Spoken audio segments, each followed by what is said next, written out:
Bonjour tout le monde. Aujourd'hui c'est le 6 juin 2023 et comme je vous en ai parlé dans quelques vidéos, voici en fait mon basilic. Alors le basilic, je l'ai cultivé en pot, en fait je le cultive en jardinière, plus exactement, depuis maintenant 2 ans, parce que j'ai remarqué que j'obtiens de bien meilleurs résultats qu'une culture en fait en plein sol. Le basilic, cultivé de cette façon, ça me permet de pouvoir le contrôler beaucoup plus facilement, qu'il soit plus à proximité de la maison, en fait, quand j'en ai besoin. Et puis aussi, quand il fait trop chaud, je peux le déplacer et je peux aussi le mettre un peu à l'ombre. Parce que les grosses chaleurs, il a un petit peu de mal.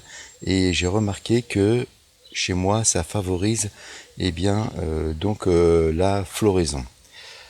Alors, là, nous avons un basilic qui est encore assez jeune, donc c'est du semi maison qui a été réalisé. Le sol, on va appeler ça le sol, donc est recouvert d'un petit broyat pour éviter que finalement qu'il y ait une trop grosse déperdition en fait d'humidité. Dans les jardinières, là, comme ceci, donc les racines ne vont pas pouvoir descendre de très profonde pour aller chercher l'humidité, bien sûr.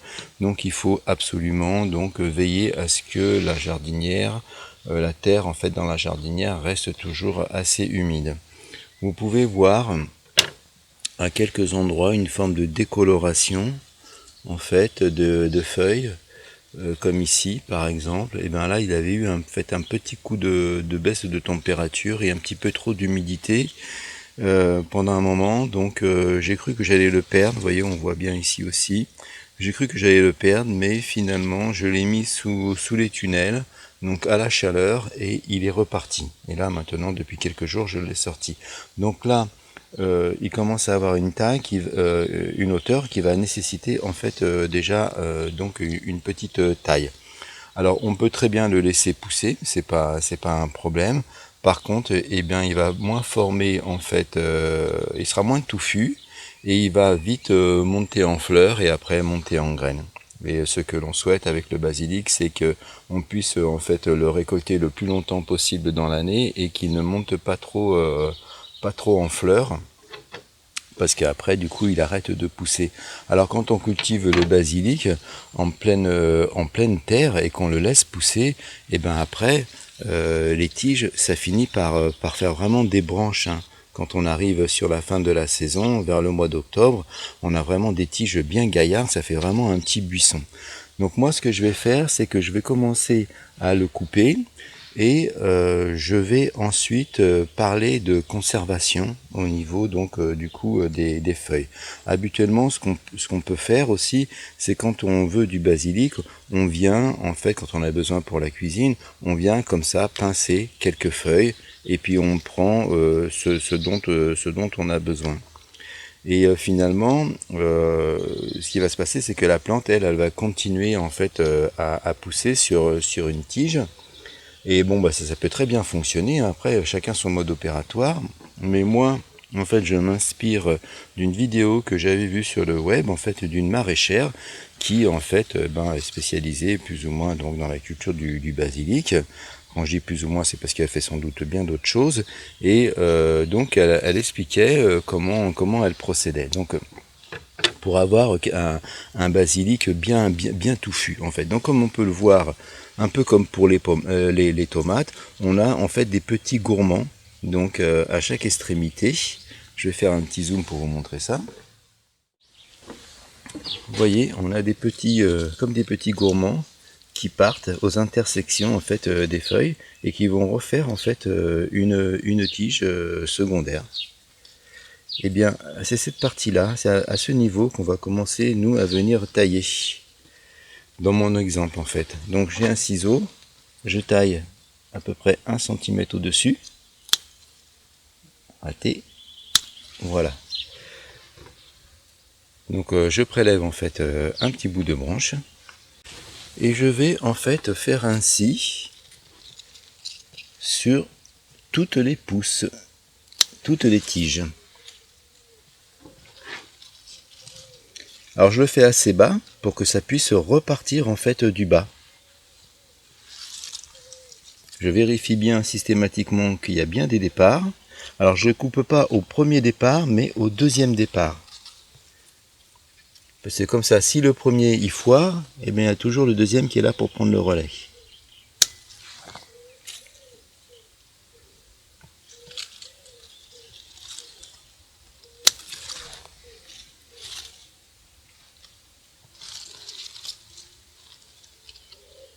Quand on est sur des petites comme ceci, on peut peut-être laisser. Ça va permettre d'avoir une verticalité un petit peu différente.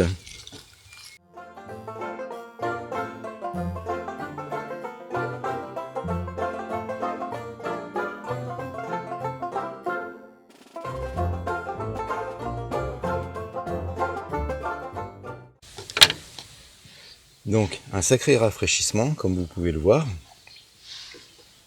Et là, aucune crainte, hein, le basilic va repartir, hein, ça va même renforcer en fait ses racines, et il va repartir, et donc du coup, eh bien, les petites ramifications aux intersections, voilà, là on voit une belle ramification en intersection ici, on va faire un zoom, voilà, là on voit les départs, ils sont déjà bien beaux, hein.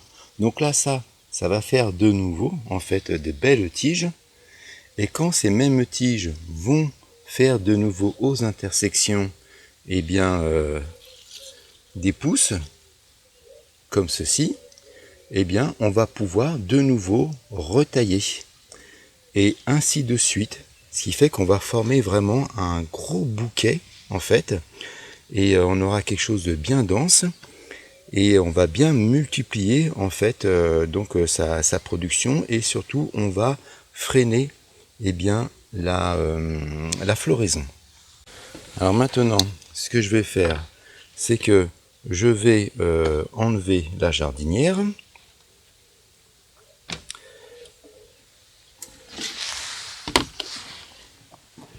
Donc vous voyez, hein, ça fait vraiment une belle récolte, hein. Il y a vraiment de larges feuilles, donc c'est du grand vert, hein. J'aime bien cette variété, c'est assez classique, mais bon voilà, moi je l'aime bien au niveau du goût, au niveau de l'odeur, au niveau des feuilles, c'est vraiment topissime. Et puis bon voilà, ça fait quelque chose de quand même de pas mal, hein, sur déjà rien qu'une petite jardinière. Donc là maintenant on va passer aussi donc à comment le conserver. Alors on peut le consommer comme je vous disais tout à l'heure tout de suite frais, ça va être superbe dans une salade. Donc moi ici j'ai une petite plaque. Sur cette petite plaque je viens y mettre un papier donc sulfurisé. Et je vais venir en fait couper mes feuilles que je vais venir répandre eh bien, sur ma petite plaque. Alors je récupère les grosses feuilles, les toutes petites, bon, celles-ci je vais les prendre, voilà, mais les toutes petites qui poussent entre les feuilles, je ne les prends pas. Alors ça, ce qu'on va pouvoir faire, on va étaler ça proprement. Il y a deux solutions, c'est soit on laisse sécher, et dans ce cas-là, on va utiliser après son basilic sec. On va pouvoir peut-être moudre dans un petit moulin. Ou soit, en fait, on fait, comme je vais faire moi ici, c'est que je vais, en fait, finalement le mettre à plat. Là, je le fais un peu grossièrement pour aller vite. Et puis ensuite, après, je vais le passer eh bien, au congélateur.